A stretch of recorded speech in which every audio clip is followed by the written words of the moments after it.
I spent the weekend in Europe's cheapest ski resort, and no, it's not in Bulgaria. A report by the post office has said the most affordable spot for Brits to hit the slopes is actually Bardonecchia in Italy. But does Bardonecchia offer real value for money? The short answer is yes. My one-day ski pass cost just £39, so 2 days of skiing cost under 80 quid. Not bad. In Bardonecchia, my ski rental cost just £20 a day, and you get some amazing terrain for your money here, with lots of fun red and black slopes. It really felt like an underrated ski destination, with its laid-back atmosphere, wild après ski parties, and impressively reasonable prices. My daily cappuccino on the slopes only cost £1.45. A strong Aperol Spritz was just £6, and you can get a thick, cheesy pizza for £6 too. In some Swiss resorts, £5 won't even get you a hot chocolate, and you'd be lucky if you found a cocktail for under 15 quid.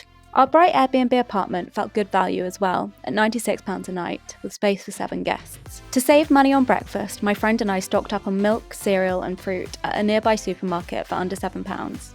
It's cheap and easy to get around the resort too, thanks to a free shuttle bus that connects the town and its train station to the 4 main ski areas. I was only in Bardonecchia for 72 hours, but I wish I could have stayed longer.